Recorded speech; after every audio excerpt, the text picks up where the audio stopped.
අද අපි වාල රියසවනින් ගෙනල්ලා තියෙන්නේ ටොයට විල් කියන කායක. ඉතින් මේක ගොඩක් ලංකායි දකින්න පුළුවන් කායකක් නෙවෙයි, මේක ටිකක් දුර්ලභ කාර් එකක්. මේ ටොයට විල් කායක් ගැන කතා කරන්න කලින් මම මේ කතා කරන්න මේ විල් කියන කන්සෙප්ට් එක කොහොමද ජපානයේ ඇති වුණේ කියලා. ජපානයේ තිබ්බ කම්පැනිස් කීපයක් එකතු වෙලා මේ විල් කියන කන්සෙප්ට් එක හැදුවා. එයාලා තරුණ පරපුර වෙනුවෙන් භාණ්ඩ හා සේවා නිෂ්පාදනය කරන්න. ඉතින් මේ එකතු වෙච්ච සමාගම් අතරින් සමහර සමාගම් විල් කියලා චොක්ලට් හැදුවා, සමහර සමාගම් විල් සන්නාම යටතේ ෆ්‍රිජ් පැනසොනික් වගේ සමාගම විශේෂයෙන්ම ෆ්‍රිජ් හැදුවා, ටෝස්ටර් හැදුවා, ඒ වගේ ඉලෙක්ට්‍රිකල් කම්පොනන්ට්ස් හැදුවා විල් කියන සන්නාම යටතේ. ටොයෝටා සමාගම විසින් මේ විල් කියන සන්නාම යටතේ හඳුන්වලා දීපු කාර් එකක් තමයි මේ අද අපි ගෙනල්ලා තියෙන්නේ. ඉතින් මේක වැඩි කාලයක් මාකට් එකේ තිබු වාහනයක් නෙවෙයි. ඇත්තටම මේකේ ප්‍රොඩක්ෂන් එකනේ 2000 දී ෆස්ට් ජෙනරේෂන් එක. ඉතින් 2000 ඉඳලා 2001 වෙනකම් ෆස්ට් ජෙනරේෂන් එකක්, 2001 ඉඳලා 2004 වෙනකම් අපි අද මේ ගෙනල්ලා තියෙන සෙකන්ඩ් ජෙනරේෂන් එකක්, 2004 ඉඳලා 2005 වෙනකම් තර්ඩ් ජෙනරේෂන් එකක් ඇවිල්ලා 2005න් පස්සේ මේක ඩිස්කන්ටිනියු වුණා. ඉතින් මේක ටිකක් විශේෂ කාර් එකක්. මම ඉස්සෙල්ලා කිව්වා වගේ මේක වැඩි දකින්න හම්බෙන්න කාර් එකක් නෙවෙයි. එහෙම වුණාට මේ කාර් එකේ ස්පෙයා පාස් ගැන කතා කරොත් මේවා ගොඩක් මේ අපි දකින ටොයෝටා ගැන අපි බහුලව දකින ටොයෝටා වාහනත් එක්ක ගොඩක් මේ කම්පොනන්ට්ස් අතුලේ කම්පොනන්ට්ස් ගොඩක් සමානයි.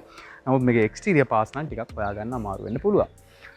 ඉතින් මේකේ දන්නවා සාමාන්‍ය වාහනවල ජෙනරේෂන් එකක් එන්න සාමාන්‍යයෙන් අවුරුදු 5ක් 6ක් යනවා. එක ජෙනරේෂන් එකක් ඇවිල්ලා 5කින් 6කින් තමයි අනිත් ජෙනරේෂන් එක එන්නේ. නමුත් මේකේ පළවෙනි ජෙනරේෂන් එක ඇවිල්ලා අවුරුද්දේ සෙකන්ඩ් ජෙනරේෂන් එක ආවා. ඊට අවුරුදු 3කින් මේකේ තර්ඩ් ජෙනරේෂන් එකත් ඇවිල්ලා ඒක අවුරුද්දක් ඇතුළත ප්‍රොඩක්ෂන් එකත් නැති වෙලා ගිහිල්ලා තියෙනවා. ඉතින් ඉන්ට්‍රස්ටිං කාර් එකක්. අපි මේ ගැන කතා කරමු. මේ ඔබේ වාහන සිරිස බෑ කර ලංකාවේ එකම සෙවන සමගින් මම චානුක.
ඉතින් ටොයෝටා විල් එකේ එන්ජින් එක පැත්තට ආවම මේකේ ඇවිල්ලා තියෙන්නේ 1.5 litre naturally aspirated petrol engine එකක්.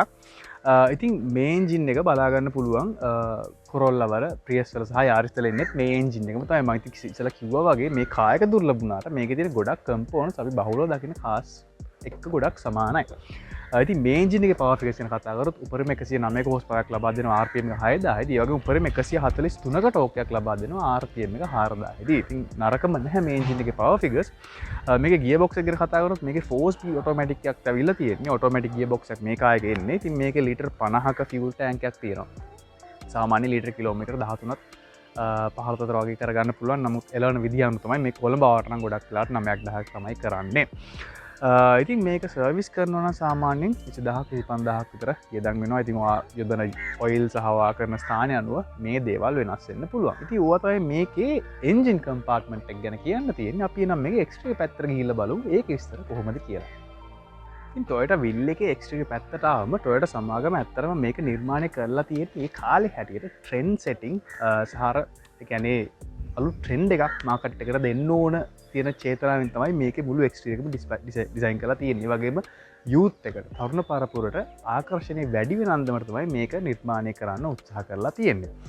ඉතින් මේකේ අපි හුඩ් එක ගැන කතා කරොත් මෙහෙම බලා ගන්න පුළුවන් ලස්සන ලයින්ස් ඇවිල්ලා තිනවා. මේකේ මේ ටිකක් අර ෆුල් ෂේප්ස් ගිහින් තිනවා බලා ගන්න පුළුවන් කාර් එක පුරාට අපිට ගියාම ත්‍රිකෝණ හැඩයට.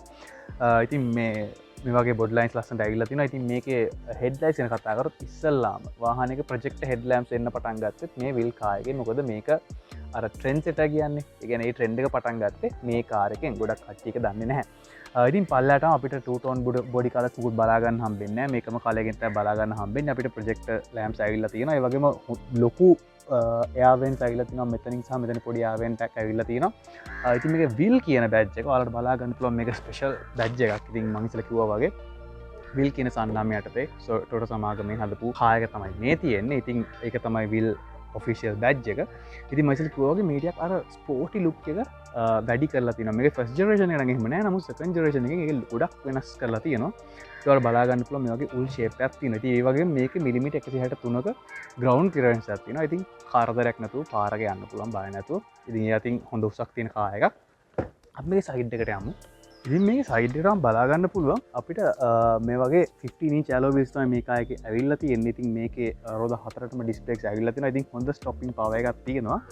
ඒ වගේම කම්ෆට් කාරක පස්සරෙනට බලාගන්න පුළුව බාන බොඩි කාලයගේම තමයි අපිට බලාගන්න පුළුවන් වෙන්නේ අපේ මිරස් මේක විංක මිර ඔප්ෂන් සයිලන නමුත් අප බ්ලිංක චයිල තින සයිඩ් එක පස්සර මේක නෝමල් කන්වෙන්ශනල් ඩෝ හැන්ස් තමයි එන්නේ පිටි පස්ස යන කෙනාට නම් පොඩ්ඩක් විතර විසිබිල්ටි අඩු කියලා හිතනවා මොකද මේ ෂටක පොඩ්ඩක් පොඩි හින්ද අපේ නම් මේක පිටි පස්සර ගිල්ල බලමු එක විස්තර කොහොමද කියලා. ඉතින් විල්ලගේ පිටිපසරාමට බලාගන්න පුළුවන් මේක අර ස්පෝට් ශේප් එක මේක මංසල කිව වගේ මේක උල් ශේපක් තමයි ගිහිලතින. ඉතින් උඩින් පොඩ්ඩක් නිවෙලා මැතරෙති පොඩ මහත් වෙලා පොඩ වයිට් බොඩි ලුක්යක් ඇවිල්ලා තිනවා. ඉතින් අර ඉස්සරහ තියෙන ඩිසයින් එක අර උල් ඩිසයින් එක මෙහෙම ඇවිල්ලා තිනවා. නිකන් අර ඒරෝඩයිනමික් ඩිසයින් එකක් තමයි මේක බලාගන්න පුළුවන් වෙන්නේ. නමුත් මේකේ ඒරෝඩයිනමික් කොච්චර ඉෆෙක්ටිව්ද කියන එක නම් අපිට කියන්න අමාරුයි. ඉතින් පල්ලටම බලාගන්න පුළුවන් මේ වගේ ලස්සන පිටිපස්සෙන් එකක් ගිහින් තියෙනවා. ඉතින් අපිට රිවර්ස් කැම් එක මෙතනින් ඇවිල්ලා තිනවා. අපේ එක්සෝස්ට් එක මෙතනින් බලාගන්න පුළුවන්. හරිම ඇට්‍රැක්ටිව් ලුක් එකක්. ඉතින් මම හිතන විදිහට ටොයෝටා සමාගමේ මේ ගත්ත උත්සාහය ඇත්තටම හොඳයි. නමුත් මේකේ සේල්ස් ෆිගර්ස් ගැන බලද්දී කොච්චර සාර්ථකද කියන එක පොඩ්ඩක් ඩිබේටබල්. විල්ලගේ බූට් එක පැත්තරාම ඔයාලට බලාගන්න පුළුවන් හොඳ ඉඩක් තියෙනවා මේ කාර් එකේ. ඉතින් මේ බූට් එකේ බූට් ලිප් එකත් එච්චරම ඩීප් නැහැ. නමුත් සාමාන්‍ය පොඩ්ඩක් තියෙන අර මොහරි බර දෙයක් ගන්නවා නම් දාන්න පොඩ්ඩක් අමාරුයි. ඉතින් මේකේ කම්පාර්ට්මන්ට්ස් කිහිපයක් ඇවිල්ලා තියෙනවා මේ බූට් එක පුරාවටම. මෙතනින් බලාගන්න පුළුවන් අපිට වෙනම කම්පාර්ට්මන්ට් එකක් තියෙන ඕන දෙයක් දාගෙන යන්න පුළුවන්. ඒක ලොක් කරන්න පුළුවන්. ඒක වම් පැත්තට ඇවිල්ලා තියෙනවා. ඒ පැත්තට අපිට ඒ විදිහටම ස්ටෝරේජ් ඒරියාවක් ඇවිල්ලා තියෙනවා. ඒ වගේ මේක ටෙදරින් පොයින්ට්ස් ඇවිල්ලා තියෙනවා. ඉතින් මේ ලස්සන මෙම හින්දලා තියෙන අපිට ප්‍රෙස් කරලා ඒ හුක්ස් ආවට පස්සේ අපිට මල්ලක් හරි මොකක්ද දෙයක් ගැට ගහගෙන යන්න පුළුවන්කම තියෙනවා.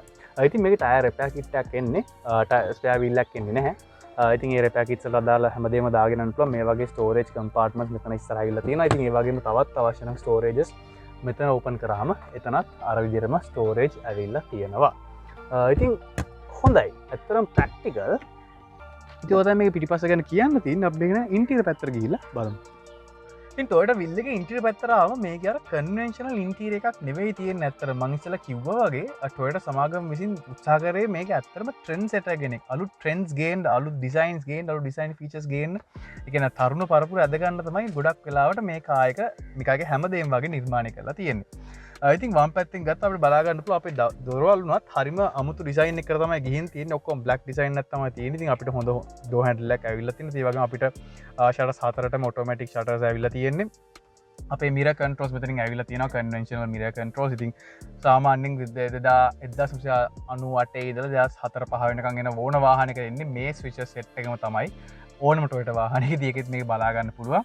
ඒ වගේම දෙපැත්තේ ඇවිල්ලා තියෙනවා ෂෝක් ස්ටෝරේජ් ඒරියාස් දෙකක්. අපේ ගෙදරක රිමෝට් කී එකක් වගේ දෙයක් දාගෙන මම මේ පැත්තෙනුත් පෙන්නන්නම් ඒක. ඉතින් මේ වගේ දෙකක් දෙපැත්තට ඇවිල්ලා තියෙනවා හොඳ ස්ටෝරේජ් පොඩි ඒරියාස් දෙකක් මොන හරි දාගෙන යන්න අපිට චේන්ජ් කියන්නේ අපේ මාරු කාච් මොන හරි දාගෙන යන්න සල්ලි කීයක් හරි දාගෙන යන්න. ඒ වගේම අපේ ගෙදරක රිමෝට් කීයක් හරි මොන හරි තියෙනවා. ඒ වගේ දෙයක් දාගෙන යන්න පුළුවන් හොඳ ඉඩක් ඇවිල්ලා තියෙනවා. ඉතින් ඒ වගේම තව දකුණු පැත්තෙත් මෙතන පොඩි මේකක් ඇවිල්ලා තියෙනවා. ඉතින් ගේට් පාස් එකක් හරි මොකක් හරි තියාගන්න පුළුවන් දාගෙන යන්න පුළුවන් ඉඩක් ඩ්‍රයිවර්ගේ සයිඩ් එක විතරක් ඇවිල්ලා තියෙනවා. ඉතින් මැදරමත් බලා ගන්න පුළුවන් මේ වගේ ඒරියක් ඇවිල්ලා තියෙනවා. මැදත් මොන හරි දාගෙන යන්න පුළුවන් විදිහට. ඉතින් එතනින් පල්ලට අපිට පොඩි ඩිජිටල් ඩිස්ප්ලේ එකක් තියෙනවා. ඉතින් ඒක අපේ AC එකයි ෆෑන් ස්පීඩ් එකයි මේ හැමදේම වගේ එකකින් පෙන්නනවා. ඉතින් ඒ වගේම අපේ AC කන්ට්‍රෝල්ස් හරිම AC කන්ට්‍රෝල්ස් තමයි ඇවිල්ලා තියෙන්නේ. අපිට ලෝ හයි ඔටෝ කියලා මේ වගේ ෆෑන් ස්පීඩ් එක මාරු කරගන්න පුළුවන්. අපේ ඩිරෙක්ෂන් එක මෙතනින් මාරු කරගන්න පුළුවන්. ඒ වගේම අපිට අපේ සර්කියුලේෂන් එක සහ ටෙම්පරේචර් එක මෙතනින් ඇඩ්ජස්ට් කරගන්න පුළුවන්. ඉතින් එතනින් පල්ලයට ආවම මේකේ ඇවිල්ලා තියෙන්නේ ආෆ්ටර් මාකට් මල්ටිමීඩියා ඩිස්ප්ලේ එකක්. ඉතින් මම කියන කතා කරන්න යන්නේ නැහැ. ඉතින් අපිට සිගරට් ලයිට් එකක් වගේම මේ වගේ සිගරට් ඇෂස් දාන පොඩි ට්‍රේ එකක් මේ වාහනේ ඇවිල්ලා තියෙනවා. ඉතින් මේක ගියක් ගත්තත් හරිම අමුතුයි ටිකක් විතර. ඉතින් කන්වෙන්ෂනල් ගිය එකක් නෙවෙයි. ඔයාලට පේනවා මේ මැද කන්සෝල් එක ගත්ත ඩ්‍රයිවර්ගේ සයිඩ් එකට ඇල වෙලා තමයි තියෙන්නේ. ඉතින් අර අමුතු ස්පෝටි ලුක් එකක් ඒකින් ඇවිල්ලා තිනවා මේ කායකට. ඉතින් ගිය එක අපිට නෝමල් විදිහට අපිට දාගෙන යන්න පුළුවන්. අපිට ඔටෝමැටික් ගිය එකක් තමයි ඇවිල්ලා තියෙන්නේ. ඉතින් අපිට shift lock බටන් එක මෙතනින් ඇවිල්ලා තිනවා. අපි පරණ වාහන ගොඩක් ඒවා අපි දකිනවා. ඒ වගේම overdrive බටන් ඔප්ෂන් එකත් මෙතනින් අපිට ඇවිල්ලා තියෙනවා අවශ්‍ය වෙලාවට overtake කරද්දීම අපිට ඒක පාවිච්චි කරන්න පුළුවන්. ඉතින් මෙතන මැදත් ඇවිල්ලා තියෙනවා පොඩි storage area එකක් අපිට අවශ්‍ය දෙයක් දාගෙන යන්න පුළුවන් විදිහට. ඉතින් මේකේ මැද ආම් රෙස්ට් එකක් එන්නේ නැහැ. ඉතින් පොඩි තව ඒරියක් ඇවිල්ලා තියෙනවා. තව මොන හරි දෙයක් අපි සන්ග්ලාස් දෙයක් මොකක් හරි වොෂ් ක්ලෝත්ස් එකක් හරි මොකක් හරි දෙයක් දාගෙන යන්න පුළුවන් ඉඩ තියෙන විදිහට. ඉතින් මේකේ එකම නරකකම මම දකින්නේ අර පොඩි සපෝට් එකක් තිබ්බනම් හොඳයි. මැදට අපි ගොඩක් දුර ගමන් එහෙම යනවා නම් ඊට අමතරව කියන්න නරකක් නැහැ. ඇත්තටම මේකේ හොඳ විසිබිලිටි එකකුත් තියෙනවා. මේක අර ස්පෝර්ටි ඩිසයින් එකකට හැදුවට ඉස්සරහට හොඳ විසිබිලිටි එකක් තියෙනවා. ස්පීකර්ස් බලා ගන්න පුළුවන් අපිට දොරවල් දෙකේ යට සහ මෙතන අයිනෙත් ඇවිල්ලා තියෙනවා. ඉතින් ස්ටීරිං වීල් එක ගැන අපි තව පොඩ්ඩකින් කතා කරමු මේක ඩ්‍රයිව් කරද්දි. ඉතින් ඔය තමයි මේක ඉස්සරහ ගැන කියන්න තියෙන. අපි අපිට පස්සට ගිහලා බලමු පස්සේ තත්ත්වය කොහොමද කියලා. ඉතින් wheel එකේ පිටිපස්සට ආවම අපිට බලා ගන්න පුළුවන් හොඳ ඉඩක් තියෙනවා. ඉතින් මම ඉස්සරහා හොඳ කම්ෆර්ටබල් විදිහට තමයි මගේ පොසිෂන් එක හැදුවේ. ඇත්තටම ඩ්‍රයිවිං සීට් එකේ ඉඳලා ඉතින් පිටිපස්සේ මම ඉඳගත්තාම මට හොඳ ලෙග් රූම් එකක් සහ හොඳ හෙඩ් රූම් එකක් තියෙනවා. මේක අර ස්පෝර්ටි පොඩ්ඩක් විතර පිටිපස්සට අර නිකන් අර තමයි ස්පෝර්ටි වෙද්දි පිටිපස්සට අර කූප් ඩිසයින් එකකට වගේ පොඩ්ඩක් පල්ලහැට කරනවානේ. ඉතින් එහෙම තිබිලත් හොඳ හෙඩ් රූම් එකක් හොඳ ලෙග් රූම් එකක් මේ කායකේ මට ඇවිල්ලා තියෙනවා. ඉතින් ඒ වගේම මේකේ සීට්ස් උනත් හරිම අන්කන්වෙන්ෂනල්. වල බලා ගන්න පුළුවන් මේ සීට්ස් වල ෂේප් එක නෝමල් සීට් වල තියෙන ෂේප් එක නෙවෙයි අර නිකන් ත්‍රිකෝණාකාර හැඩයට හරි ලස්සනයි. ඉතින් මේක පිටිපස්ස ගැන කතා කරොත් අපිට ඔටෝමැටික් ෂටර්ස් ඇවිල්ලා තියෙනවා. ඒ වගේම අපිට ස්පීකර්ස් ඇවිල්ලා තියෙනවා පිටිපස්ස යන කෙනෙකුට. ඉතින් විශේෂයෙන්ම කියන්න ලොකු දේවල් නැහැ. ඇත්තටම හොඳට කම්ෆර්ටබලි යන්න පුළුවන්. ඇත්තටම ඕන දුර ගමනක් පහසුට යන්න පුළුවන් කායයක් තමයි Toyota Will කියන්නේ කියන එක තමයි අපිට කියන්න තියෙන්නේ. ඉතින් ඔය තමයි මේකේ පිටිපස්ස ගැන කියන්න තියෙන්නේ. අපි නම් මේක පොඩ්ඩක් ඩ්‍රයිව් කරලා බලමු. ඉතින් Toyota Will එක එලවන්න ගත්තම අපිට මේක පොඩි පාරක එලවන්න හම්බුනේ. ඒකාතකට හොඳයි. මොකද මේකේ හැන්ඩලින් වලට උතර බලන්න පුළුවන්. කොච්චර ලේසිද මෙනුව කරන්න කියලා මේ කායක. ඉතින් මේකේ නැග්ගට පස්සේ ඇත්තටම මේ ඒ කියන්නේ අලුත් කායයක් කියලා දැනෙන්නේ නැහැ. ඒ කියන්නේ මේක දිග පළල අපිට ටිකක් කොන්ෆිඩන්ට් මේ කායකේ. ඒ කියන්නේ අපි කැපුවත් හරි ඩිරෙක්ෂන් එකට වාහනේ කැපෙනවා. ඉතින් ඒ වගේම මයිස්ලක ඔගේ හොඳ විසිබිලිටි එකක් තියෙනවා. ඉතින් රියර් විසිබිලිටි එක පොඩ්ඩක් අඩුයි මේක අර තියෙන ස්පෝර්ටි ඩිසයින් එක හින්දා. නමුත් සයිඩ් මිරර්ස් වලින් ඉස්සරහට අපිට හොඳ විසිබිලිටි එකක් මේ කායකේ ඇවිල්ලා තියෙනවා. ඉතින් ඒ වගේම මෙනුව කරන්නත් හරි ලේසි. හොඳ ටර්නින් රේඩියස් එකක් තියෙනවා. මේ කායකට ටිකක් දිග කායයක්. මේක පොඩි කායයක් නෙවෙයි. නමුත් ඕන තැනක ටක් ගාලා කපන්න කරන්න පුළුවන්. හරිම පහසුවෙන්. ඒ වගේම සස්පෙන්ෂන් උනත් හරිම කම්ෆර්ටබල්. ඒ කියන්නේ හොඳට දුර ගමනක් උනත් පහසුවෙන් යන්න පුළුවන්. ඉතින් මේකේ සීට්ස් උනත් බකට් සීට්ස්ම නෙවෙයි. නමුත් බකට් සීට්ස් ටයිප් එකට තමයි මේකේ සීට්ස් නිර්මාණය කරලා තියෙන්නේ. හොඳට අපිව එහෙට මෙහෙට යන්න නැතුව තියා ගන්නවා. ඉතින් කෝනරින් වලදී එහෙම ගොඩක්ම ප්‍රයෝජනවත්. ඉතින් ඒ වගේ මේකේ ගේජ් ක්ලස්ටර් එක ගැන පොඩ්ඩක් කතා කරන්න ඕනේ. ඔයාලට පේනවා නම් මේකේ ගේජ් ක්ලස්ටර් එක ටිකක් අන්කන්වෙන්ෂනල් ගේජ් ක්ලස්ටර් එකක් තියෙනවා. අපිට අපේ RPM ගේජ් එක තියෙනවා වම් පැත්තෙන් අපිට ස්පීඩෝමීටර් එක මැදින් තියෙනවා. ටිප් ඩීටේල්ස් බලා ගන්න පුළුවන්. ඒ වගේම අපේ ටෙම්පරේචර් එකයි ෆියුල් ගේජ් එකයි ඇවිල්ලා තියෙනවා. ඉතින් කන්වෙන්ෂනල් ගේජ් ක්ලස්ටර් එකක් නෙවෙයි මේකේ තියෙන්නේ. එක අතකට ඒක ලස්සනයි. අර ස්පෝර්ටි ඩිසයින් එකට ඇත්තට මේක උදව් වෙලා තියෙනවා. නරක එකක් නෙවෙයි. මේක ඇත්තටම ෂෝක් එකක්. ඉතින් මං ඉස්සෙල්ලාම මේක නැග්ගම මට يعني මේක දැක්කම මට හිතුනේ ටිකක් අර කෝකි කාස් කියන්නේ ටිකක් අමුතු කායයක් වෙන්න ඇති මේ කායක කියලා. නමුත් එලවන්න ගත්තට පස්සේ නෑ එහෙම නෑ මේක හරි ෂෝක් කායයක් කියලා හිතුණා. ඉතින් ඕවා තමයි මේකේ ඩ්‍රයිවිං ගැන කියන්න තියෙන්නේ. අපි මේ වගේ වාහනයකින් ආයෙ හමු වෙමු. මේ ඔබේ වාහනේ සිනිසදා කරන ලංකාවේ එකම සෙවන රිය සෙවන සමගින් මම චාලු.